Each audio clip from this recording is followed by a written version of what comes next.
하나님의 말씀 보시겠습니다. 이 시간 하나님의 말씀은 빌립보서 2장 1절로 11절까지 있는 말씀이 될 텐데요. 오늘은 5절 말씀만 함께 읽겠습니다. 우리가 빌립보서를 강의하기 때문에 한 절씩 한 절씩 이후에 다 읽게 될 것입니다. 5절입니다. 시작. 너희 안에 이 생각을 품을지니 그것은 그리스도 예수님 안에도 있던 생각이라. 기도하십시다. 살아계신 아버지 하나님, 오늘 이 시간 하나님께서 우리를 이곳에 불러 모아 주셨사오니 오늘 우리에게 주시고자 하시는 말씀을 주옵소서. 우리가 이 말씀을 마음판에 새기고 이 세상을 살아가는 동안에 이 말씀 속에서 참 주님을 영화롭게 할 수 있도록 주여 도와 주옵소서. 연약한 종을 붙드시고 이 시간 사용해 주시기를 우리 주 예수님의 이름으로 기도하옵나이다. 아멘. 작성해 주시기 바랍니다. 오늘 여러분은 인생을 살아가면서 여러분을 가장 힘들게 했던, 여러분의 삶에 가장 많이 부딪혔던 그런 문제가 있다면 그것이 무엇일까요?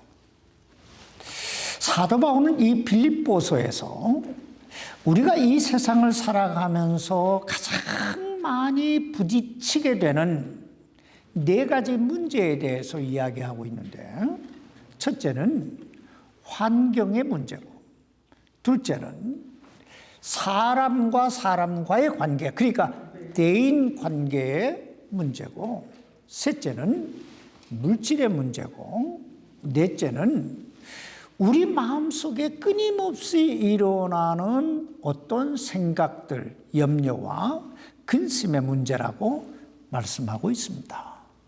아마 여러분들도 어느 정도 공감하실 거예요. 사실 우리가 인생을 살아가는 데 있어 이 환경의 문제, 내 주변의 여건의 문제, 그리고 이 사람과의 문제, 그리고 물질과의 문제, 그리고 우리 마음의 그 편안과의 문제가 얼마나 중요합니까?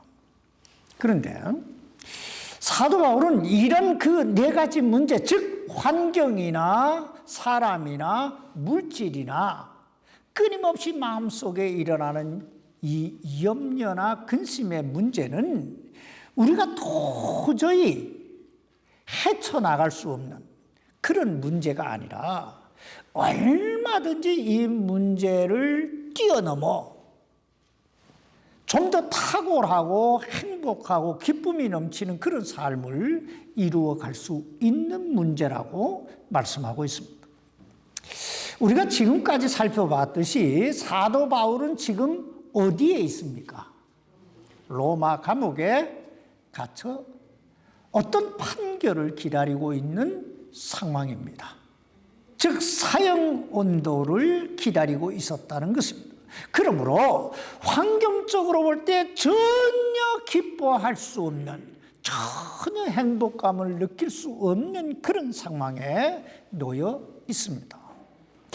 그러나 그럼에도 불구하고 그는 나는 기뻐한다 이렇게 말합니다. 나는 기뻐한다. 아니, 너희도 기뻐하라. 내가 다시 말하노니 기뻐하라고 외치고 있습니다. 여러분, 어떻게 이런 일이 가능할 수 있을까요?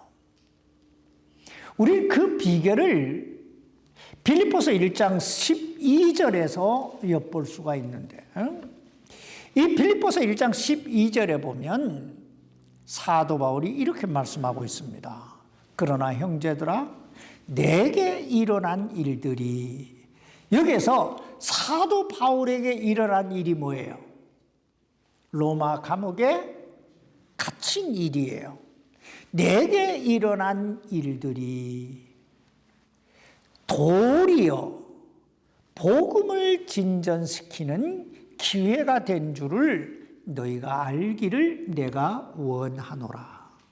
이 말씀을 좀 이해하기 쉽게 바꾸어 말하면 이런 뜻입니다. 내게 일어난 일들이, 즉 로마 감옥에 감금된 그 일이 내 인생의 최대의 위기이기는 하지만 그것이 도리어 내 인생의 가장 놀라운 기회이더라 하는 거예요. 그러면 지금 사도 바울이 빌립보 교회 성도들에게 이렇게 교훈하고 있는 거예요. 내가 지금 어떤 환경, 어떤 상황, 어떤 처지에 놓여 있느냐, 이건 전혀 중요한 것이 아니다. 정말 중요한 것은 내가 그 안에서, 그 환경, 그 여건, 그 상황 안에서 나를 향하신 하나님의 뜻이 뭔가? 하나님의 계획이 무엇인가를 발견하는 것. 이게 가장 중요한 것이다. 그렇습니다. 우리가 인생을 살아가면서 나를 향하신 하나님의 뜻, 하나님의 계획을 발견할 수 있다면 내게 그 어떤 상황, 그 어떤 환경이 주어진다 할지라도 우린 결코 낙심하거나 좌절하지 않게 될 것입니다. 아니, 오히려 어떤 기대하는 마음이 생기게 될 것입니다. 하나님께서 이 일을 통하여 도리어 어떤 일들을 만들어 가실까?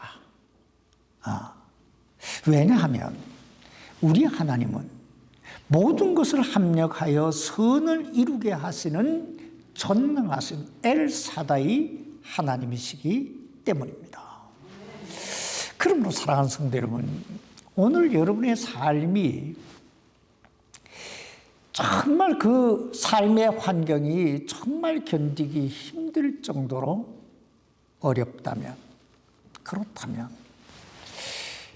잠시 눈을 감고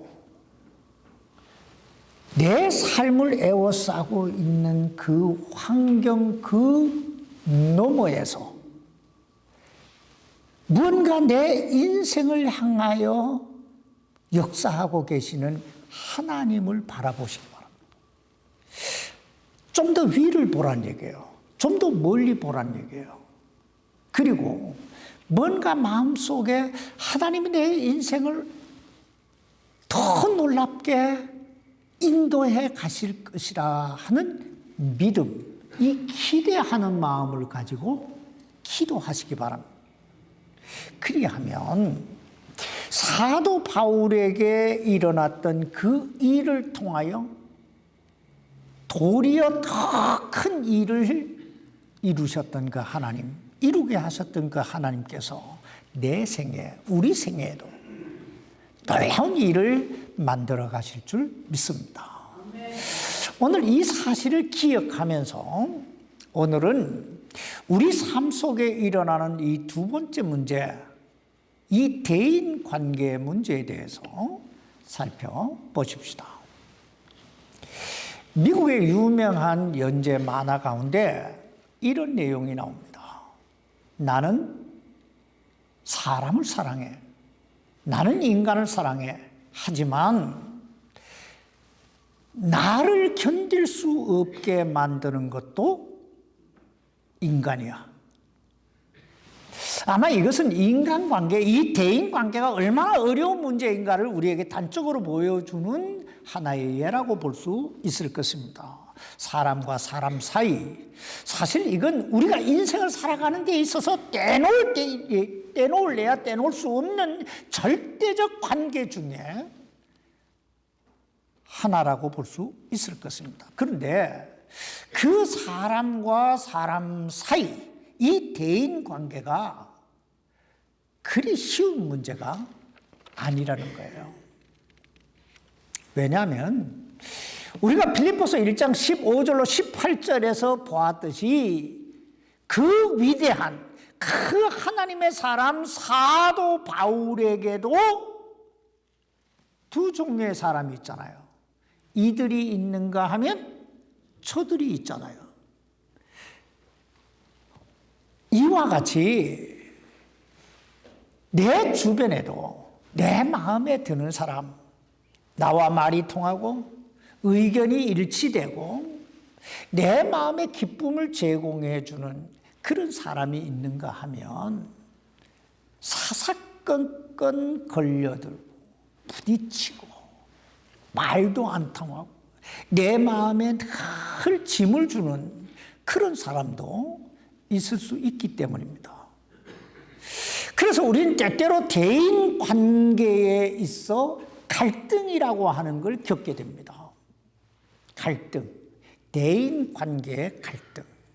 그런데 우리가 여기에서 생각해 봐야 할 건 그것이 가정에서 일어나는 가족 간의 갈등이든 사회에서 일어나는 사람들과의 갈등이든 그리고 교회 안에서 일어나는 성도들 간의 갈등이든 서로 갈등하게 되면 갈등을 겪게 되면 어떻게 될까 하는 거예요. 여러분 우리가 서로 대인 관계에서 갈등을 겪게 되면 어떻게 될까요? 영적으로는 첫째, 하나님께 영광이 되지 않습니다. 둘째로, 기도의 줄이 막혀버립니다. 기도가 안 돼요. 생각해 보세요. 기도하려고 그러는데 그 사람 얼굴이 탁 스쳐가면 기도가 확 막 가슴이 푹 무너지죠. 세 번째, 하나님의 은혜와 능력을 체험할 수 없습니다. 또 개인적으로는 첫째, 마음의 평화와 기쁨이 사라집니다. 갈등을 겪으니까 갈등을 겪어봐서 여러분도 다 인생을 살면서 갈등을 겪어봐서 아시겠지만 갈등을 겪으면 부부 싸움만 해도 마음이 편한 거 없잖아요. 또 둘째는 집중력이 떨어집니다. 뭔가를 집중해서 생각할 수가 없어요. 세 번째, 되는 일이 없습니다. 뭔가 집중력이 떨어지니까 되는 일이 없죠. 네 번째는 건강에도 치명적 악영향을 끼치게 됩니다. 내가 자세히 얘기 안 해도 다 여러분이 아실 거예요. 싸움하고 나면, 부부 싸움하고 나면 밥을 안 먹어. 그럼 죽는 거예요. 그런 사람 있어요. 내가 알아요. 말을 안 해서 그렇지. 또 부부 싸움 하면 해주기가 싫어. 뭘 해주기가 싫어. 그러니까 건강에 뭐 이게 좋겠냐. 그러므로 그리스도인은 이 대인 관계에 있어 분명한 어떤 원리를 가지고 살아야 됩니다. 예를 들면 내가 지금 상대하고 있는 그 상대방이 어떤 사람인가를 먼저 알아야 된다는 거예요. 우리가 이 세상을 살아가면서 만나게 되는 사람들 가운데는 한 세 부류의 사람들이 있는데 첫째는 절대로 만나지 말아야 될 사람이 있습니다. 상종하지 말아야 될 그런 사람이 있다는 거예요. 미안하지만. 예를 들면 이단은 만나지 말아야 돼요. 또 어떤 사람이 여리고 길을 가다가 만났던 그 강도는 만나지 말아야 돼요. 사기꾼은 만나지 말아야 되잖아요. 만나지 말아야 될 사람이 있습니다. 둘째는 스쳐가야 할 사람이 있습니다. 무슨 말이냐면 내가 전혀 영향을 받지 말아야 될 사람이 있다는 거예요. 어떤 사람들을 가만히 보면 자신과 전혀 연관이 없는 어떤 사람이나 어떤 사건 때문에 세상 말로 열받는 사람들이 있어요. 생각해봐요. 자기와 전혀 연관이 없는 사람 때문에 왜 열을 받고 열변을 토하고 그리고 주변 사람들하고 막 악유하려고 들고 그 같은 말을 계속하면 듣는 사람 계속 피곤하잖아요. 그런 사람이 있어요. 우리는 그런 사람들을 위해서 기도해 줄 필요는 있지만 열받을 필요는 없어요. 왜냐하면 어차피 그런 사람들은 그냥 스쳐가야 되는 사람들이에요. 세 번째, 이래도 저래도 함께 가야 될 사람이 있습니다. 오늘 보면 여기 빌립보서 2장 1절 말씀 보시기 바랍니다. 그러므로 그리스도 안에서 무슨 안이나 사랑의 무슨 위로나 성령의 무슨 교제나 무슨 인정이나 긍휼이 있거든. 우리가 이 말씀 속에서 주목해 봐야 할 말씀은 그리스도 안에서라는 말씀이에요. 그리스도 안에서. 여기서 그리스도 안에서라고 하는 말은 가족이라고 하는 의미와 지체라고 하는 의미가 있습니다. 그러므로 이런 사람은 평생, 아니 영원히 같이 가야 될 사람들이에요. 그리스도 안에서. 근데 문제는 평생을 그리고 영원히 같이 가야 할 사람임에도 불구하고 얼마든지 갈등은 일어날 수 있다는 것입니다. 그렇다면 왜 사람은 갈등하게 될까요? 이 대인 관계에서 왜 갈등하게 될까? 한번 물어봅시다. 여러분과 가장 가까운 사람이 누구인가를 떠올려 보세요. 가장 가까운 사람. 가장 가까운 사람이 누굽니까? 그렇다면 그 사람과 어떤 관계를 유지하고 계십니까? 평화입니까? 전쟁입니까? 그 사람과 함께 있기 때문에 행복합니까? 부담이 됩니까? 그렇다면 그 원인이 무엇이라고 생각하십니까? 그 원인. 사도 바울이 이 빌립보서 2장을 기록한 목적은 빌립보 교회 성도들이 이 대인 관계에 있어서 갈등의 원인이 무엇인가를 분석하고 또 그 갈등의 원인을 뛰어넘어 좀 더 높은 차원의 삶, 좀 더 탁월한 그런 삶을 이루라고 이 2장을 쓴 거예요.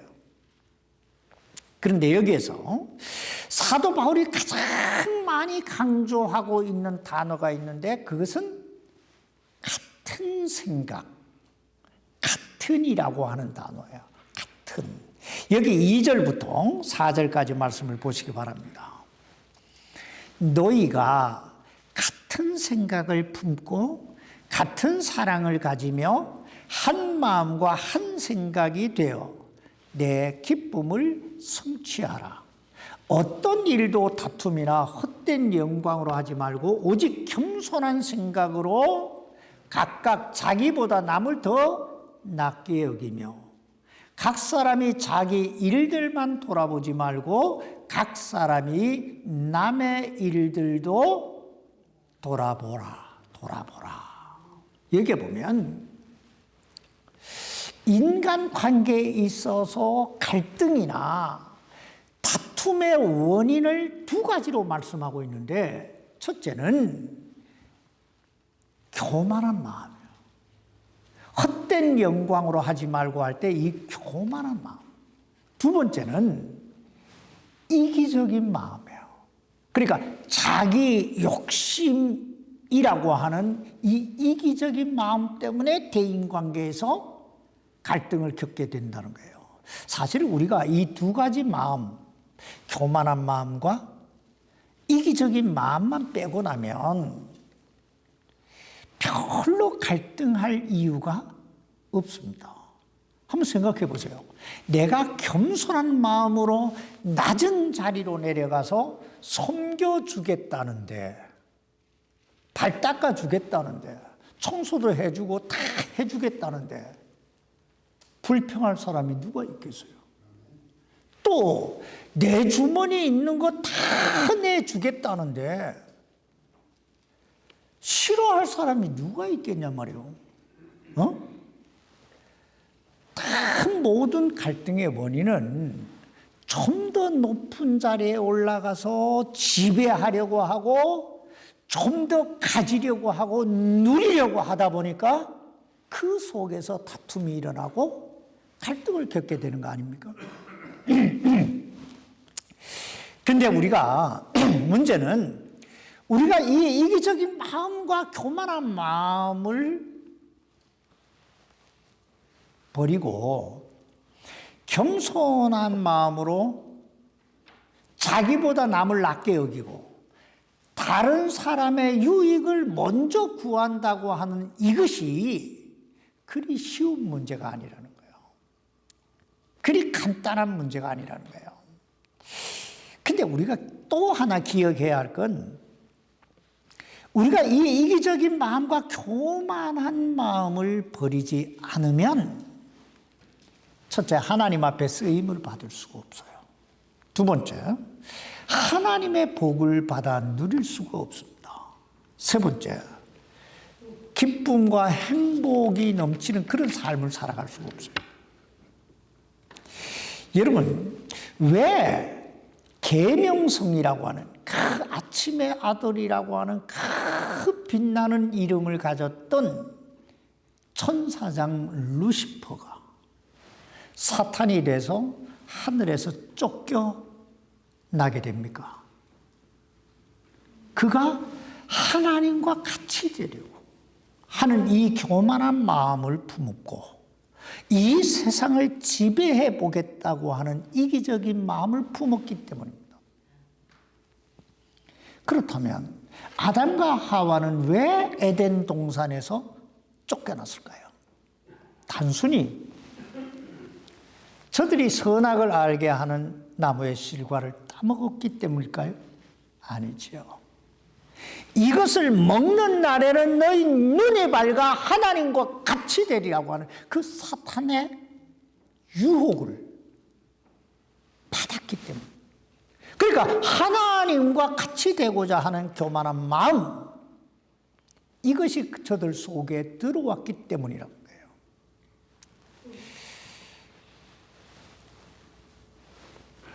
먼 집사님은 일찍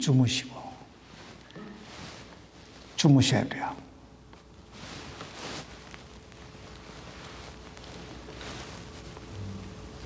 그러므로 사도 바울은 빌립보서 2장 5절에서 이렇게 권면하고 있습니다.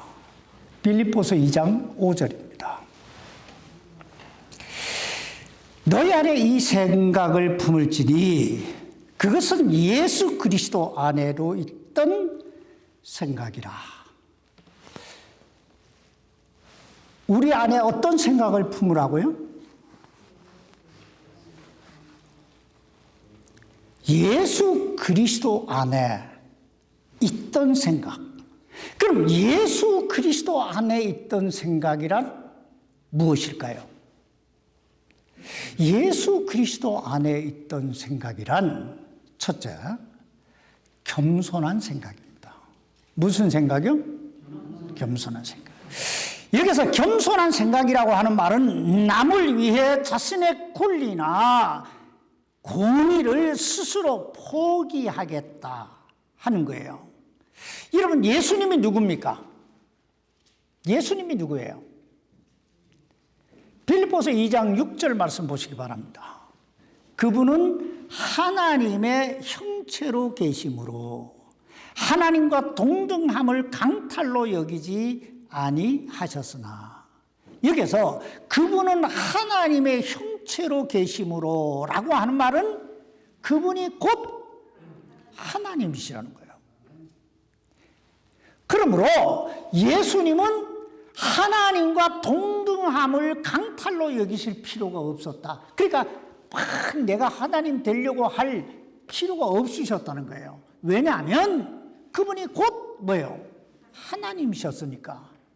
그러나 그럼에도 불구하고 그 하나님께서 그 하늘의 영광을 버리시고 우리 인간을 죄와 사망에서 구원하시기 위해 친히 인간의 몸을 입고 임마누엘이 되셔서, 임마누엘이 뜻이 뭐예요?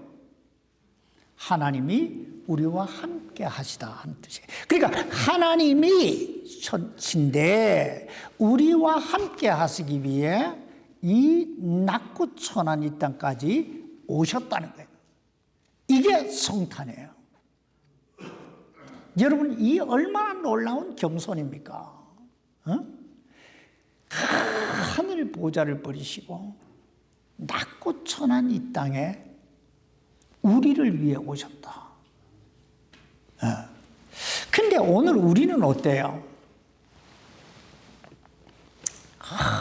얼마나 조금만 뭐 있어도 막 큰 소리 치고 싶고 뭔가 조금만 유리한 자리에 앉아도 지배하고 싶고 얼마나 교만하고 얼마나 이기적인 마음이 우리를 지배할 때가 많습니까? 겸손한 생각, 예수님의 생각, 이 겸손한 마음이라고 하는 건요, 나보다 남을 낮게 여기는 거예요. 높여주는 거예요. 남을 위해 자신을 드리는 걸 얘기하는 거예요. 여러분, 가정이나 교회가 무엇일까요? 가정이나 교회는 평생 함께 가야 될, 아니 영원히 함께 가야 될 그런 사람들이 모여 있는 곳. 이게 가정이고 이게 교회입니다. 그러므로 그리스도인은 항상 겸손한 마음, 예수님 마음을 품어야 된다 이 말이에요. 두 번째, 예수님의 생각이란 실제적 섬김을 의미합니다. 무슨 말이냐면 예수님의 생각이란 그냥 관념적으로만 남을 생각하는 그런 마음이 아니라 현실적 삶 속에서 행동으로 나타내 보이는 그런 섬김이라는 거예요. 오늘 여기 이 빌립보서 2장 7절 말씀을 보시기 바랍니다.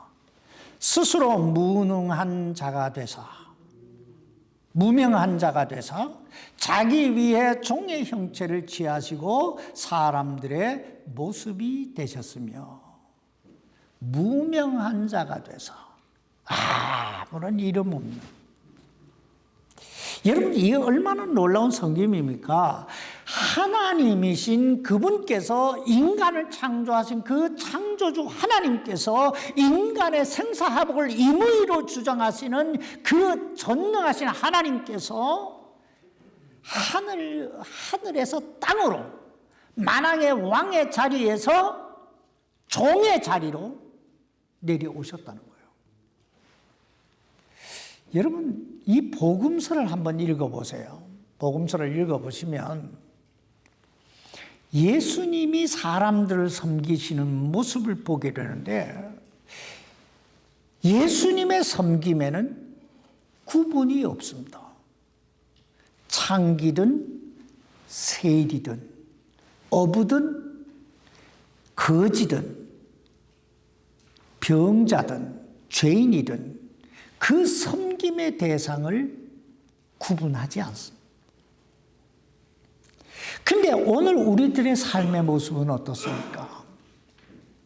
제가 누차 말씀드리지만 나보다 잘나고 나보다 더 있는 사람, 그리고 내 마음에 드는 사람, 날 좋아하는 사람, 뭐 그런 사람들을 섬기는 건 누구나 다 할 수 있는 일이에요. 아니, 누구나 다 하는 일인지도 몰라요. 문제는 내 마음에 안 드는 사람, 나보다 못한 사람, 나보다 연약한 사람, 그 사람들을 낮은 자리로 내려가서 섬기는 거. 응? 여러분, 예수님 뭐라고 말씀하십니까? 인자에 온 것은. 그러니까 예수님이 당신이 이 땅에 오신 목적에 대해 이렇게 얘기합니다. 인자에 온 것은 섬김을 받으려 함이 아니요 도리어 섬기려 하고 많은 사람을 위해 내 목숨을 드리기 위해 왔다. 근데 오늘 우리의 모습은 어때요? 여러분, 이런 말 다 아실 거예요. 말로 떡을 하면 세상 사람 다 먹이고도 남는다. 그래요. 말로 사랑한다, 사랑한다 하는 건 누구나 할 수 있고 아주 이지한 거예요. 문제는 내 가정에서 나와 가장 가까운 사람에게 뭔가 하나를 섬겨가는 거예요. 뭔가 하나라도 섬겨가는 거예요. 그게 어려운 거예요. 응? 여러분, 그리스도인의 파워, 이 파워는 어디서 나오는 줄 아세요? 그리스도인의 파워는 믿음으로 행하는 데서 나옵니다. 제가 성경 공부 잠깐 하면서 이야기했듯이 여러분, 언제 요단강이 갈라졌다고요? 하나님의 말씀을 믿음으로 그 발을 들여놨을 때, 즉 행했을 때 요단강이 갈라져요. 여리고성이 어떻게 갈라졌다고요? 하나님의 말씀을 믿음으로 저들이 돌았을 때, 행했을 때 무너진 거예요.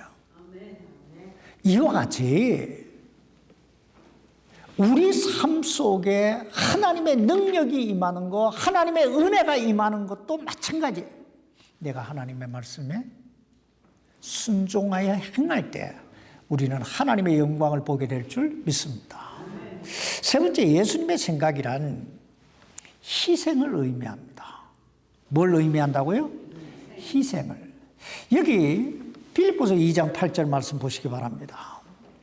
사람의 모양으로 나타나사 자기를 낮추시고 죽기까지 순종하셨으니 곧 십자가의 죽음이라. 우리가 여기서 먼저 주목해 봐야 할 말씀은 사람의 모양으로 나타나사 하는 말이에요. 여러분, 사람의 모양이 뭘까요?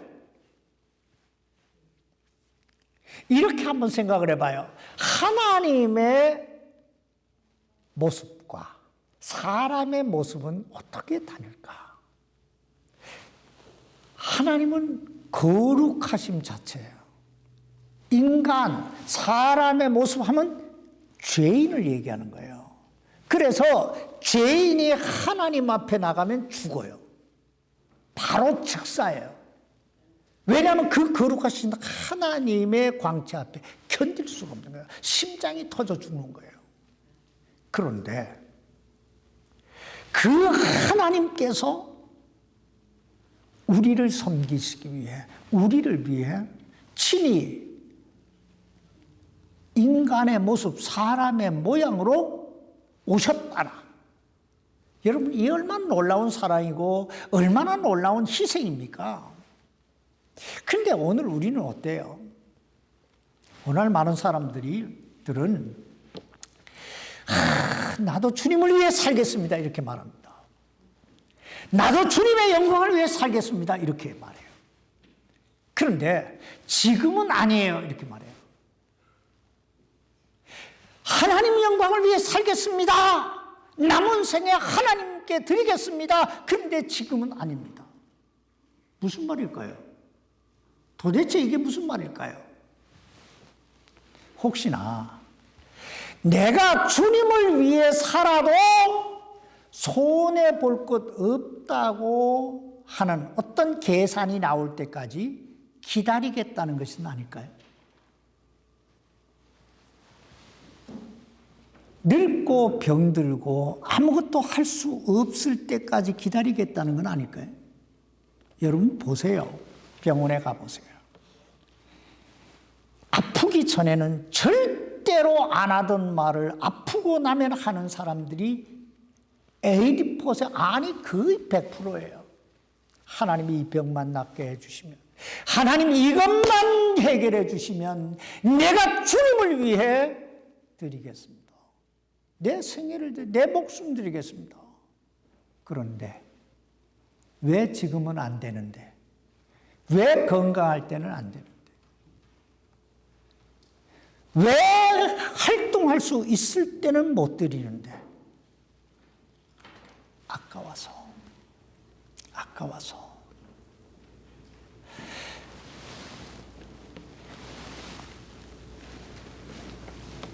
예수님의 생각은요, 세 가지예요. 첫째는 겸손이에요. 예수님의 생각은 겸손이에요. 둘째는 예수님의 생각은 실제적 섬김이에요. 세 번째, 예수님의 생각은 자신을 드리는 거예요. 자기 희생이에요. 그래야 의미가 있고, 그래야 가치가 있고, 그래야 열매가 있습니다. 제가 개인적인 얘기에서 내가 조금 갑자기 늘 생각하고 있어요. 그래서 좀 미안하지만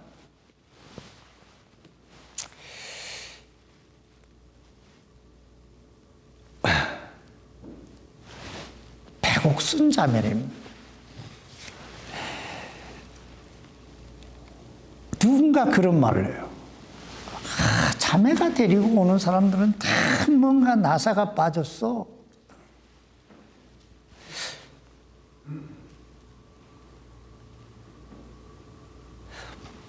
뭐 누구 쭉 있잖아요.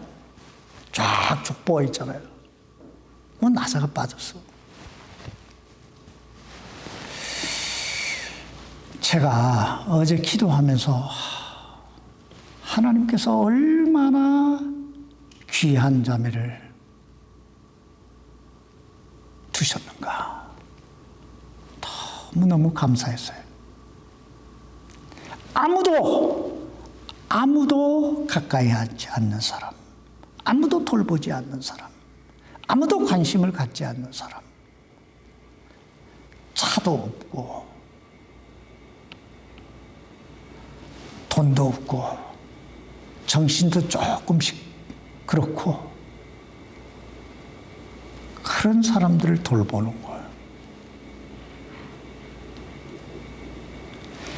자기 차 가지고 다니면서 태워오면서 욕먹으면서 또 그런 사람들이 또 불평불만은 엄청 많아요. 요구도 많고. 오늘 보면 여기 빌립보서 2장 9절로 11절까지 말씀을 보고 마칩시다. 그러므로 하나님께서도 그분을 높이 올리시고 모든 이름 위에 있는 이름을 그분에게 주사 하늘에 있는 것들과 땅에 있는 것들과 땅 아래에 있는 것들의 모든 무릎이 예수라는 이름에 굴복하게 하시고, 또 모든 혀가 예수 그리스도는 주시라고 시인하여 하나님 아버지께 영광을 돌리게 하셨느니라. 우리는 여기에서 세 가지 사실을 발견하게 되는데, 첫째는 그러므로라고 하는 단어예요. 이 접속사예요. 여러분, 이 그러므로라고 하는 이 접속사의 의미가 뭐예요? 조금 전까지 제가 말씀드렸던 예수님의 생각, 예수님의 마음, 겸손하고 실제적 섬김, 자기 희생, 이걸 드렸더니 이 말이에요. 이런 의미예요. 주님이 이렇게 자신을 드리셨더니 하는 말이에요. 두 번째, 주목해야 할 건 하나님께서도 그분을 높이 올리시고 하는 말이에요. 그러니까 예수님이 자신을 이렇게 들이셨더니 하나님께서도 그분을 어떻게 해요? 높이 올리셨다. 올리셨는데 어디까지 올리셨냐? 하늘에 있는 것들과 땅에 있는 것들과 땅 아래에 있는 것들의 모든 무릎이 예수님의 이름에 굴복하게 하시고, 그러니까 하늘에 있는 것들과 땅에 있는 것들과 땅 아래에 있는 모든 권세를 누구에게 주셨다는 거예요? 예수님께 주셨다는 거예요. 여러분, 하늘에 있는 것들은 무엇을 의미할까요? 하늘에 있다? 장소가 세 군데 나오잖아요. 하늘, 땅 아래. 하늘은 뭐고, 땅은 뭐고, 땅 아래는 뭘까요? 하늘은 구원받고 먼저 천국 간 성도들이 거하는 하나님 나라, 천사들이 함께하는 하나님이 계신 그 천국을 얘기하고, 땅은 우리가 지금 살아가고 있는 이 세상을 의미하고, 땅 아래는 예수 안 믿고 구원받지 못한 사람들이 들어가 있는 지옥을 의미하는 거예요. 그러니까 천국과 세상과 땅의 모든 권세는 누구 손에 있다? 예수님 손에 있다는 거예요. 하나님이 예수님께 주셨으니까, 그래서 그분의 재림은 심판의 날이 되리라는 거예요. 자, 세 번째 우리가 주목해 봐야 할 건 하나님 아버지께 영광을 돌리게 하셨다, 이 말이에요. 우리가 오늘 이 말씀을 종합해 볼 때 결론은 이거예요. 우리가 이 땅에 사는 동안 대인 관계에서, 그러니까 우리 주변 사람들과의 관계에서 예수님의 마음, 예수님의 생각을 품고 겸손한 마음으로 다른 사람을 섬기고 세우기 위해 자신을 드리면 하늘에서 하나님은 영광을 받으시고, 그 영광 받으신, 나의 삶을 통해 영광 받으신 하나님께서 예수님을 높이 올려주셨듯이 우리 생애를 높이 올려주신다, 이것입니다. 여러분이 얼마나 놀라운 축복입니까? 그러므로 늘 예수님의 생각을 품고 살아가십시다. 우리 하나님은 살아계신 엘사다의 하나님이신 줄 믿습니다. 그 하나님께서 우리의 생애를 꽉 붙들어 주시기를 주님의 이름으로 축원합니다. 기도하십시다. 살아계신 아버지 하나님, 감사합니다. 한낮 참 풀과 같고 잠시 나타났다 사라지는 그런 수증기 같았던 그런 인생, 그 인생들을 하나님 사랑하셔서 친히 그 하늘 보좌 버리시고 낮고 천한 이 땅까지 오셔서 십자가를 지심으로 우리 죄를 사하시고 참 하나님의 거룩한 자녀로 삼아주시니 얼마나 감사한지요. 그리고 우리 안에 말씀을 주셔서 너희 안에 이 생각을 품고 이 마음을 품고 살아라 하고 이렇게 말씀으로 우리 삶을 가르쳐 주시니 얼마나 감사한지요. 아버지 하나님, 이제 우리 남은 생에 하나님 영광을 위해서 참 예수님의 생각 품고 예수님 마음 가지고 그렇게 살아갈 수 있도록 우리를 붙들어 주옵소서. 하나님께서 참 이 시대에 우리 모두를 사용해 주시기를 살아계신 예수님 이름으로 간절히 기도하옵나이다. 아멘.